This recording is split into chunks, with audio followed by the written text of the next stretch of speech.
jeu.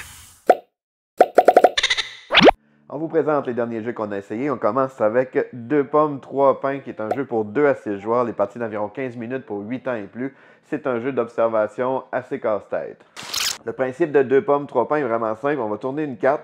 Il va falloir annoncer combien de pommes et combien de pains on voit sur le jeu. On a environ 5 secondes pour réfléchir avant de donner notre réponse. La twist du jeu, c'est que les pommes, ils comptent comme une pomme. Le pain compte comme un pain.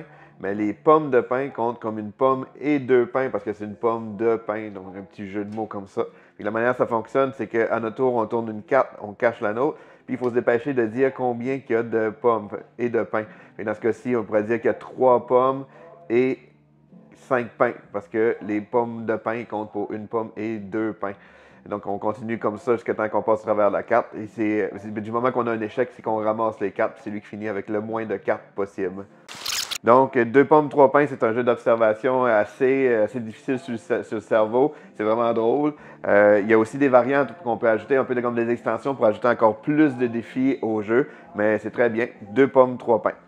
On a aussi essayé Enquête Express, qui est un jeu pour 2 à 6 joueurs. Les parties d'environ 30 minutes pour 10 ans et plus. C'est un jeu d'enquête à usage unique dans une toute petite boîte. Le principe est très simple. On a des indices, on a le questionnaire final et il y a plusieurs cartes ici. Chaque joueur va choisir une couleur qu'il n'a pas le droit de regarder.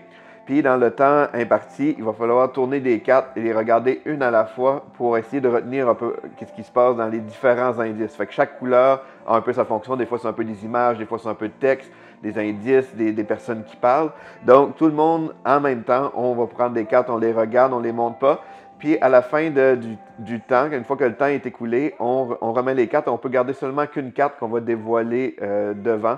Et puis, il va falloir répondre au questionnaire et réussir selon les bonnes réponses qu'on a, le nombre de bonnes réponses. Mais on va faire des points, puis on va pouvoir se vérifier dans le fond si on était un bon enquêteur ou non. Donc, Enquête Express, c'est un jeu d'enquête. C'est une toute petite boîte, fait que c'est le fun pour une soirée.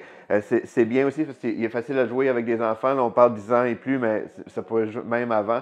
L'enquête est intéressante. On a eu vraiment plein de plaisir. Beaucoup de discussions, en fait, là. Parce qu'il faut vraiment... on se souvient, ouais, moi j'ai entendu, il me semble que tel personnage il avait dit telle chose ou j'ai vu ça dans une autre image. Puis là, on essaye ensemble de se souvenir un peu de tout ce qu'on a vu. Fait que c'est vraiment un bon jeu de discussion et d'enquête qui est Enquête Express Panic Dino Park.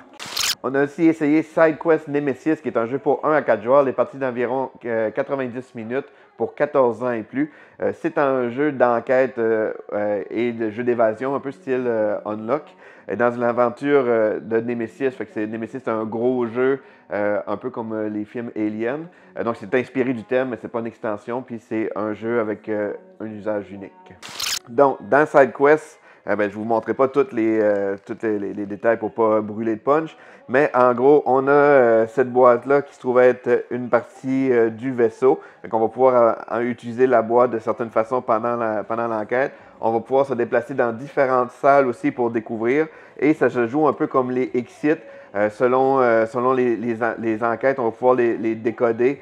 Ça va nous donner un code, on pourra y voir d'autres cartes pour avancer dans l'aventure. Ce qui est le fun, c'est que, un peu à la Nemesis, selon le résultat de différentes décisions qu'on va prendre ou différentes actions qui vont arriver, on va peut-être avoir des cartes infectées, puis à la fin de l'aventure, selon si on survit ou non, parce qu'il y a plusieurs fins, mais on va vérifier, voir si on meurt ou si on survit.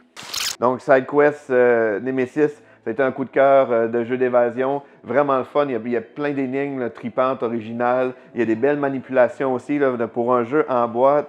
Il n'y a seulement qu'une aventure dedans, mais elle est assez longue. Nous, on l'a fait en 2 parties. Et puis, on a eu beaucoup de plaisir. La narration est intéressante. Et puis, comme je disais, les manipulations sont le fun aussi. Là. Donc, c'est un jeu très ingénieux qui est SideQuest Nemesis.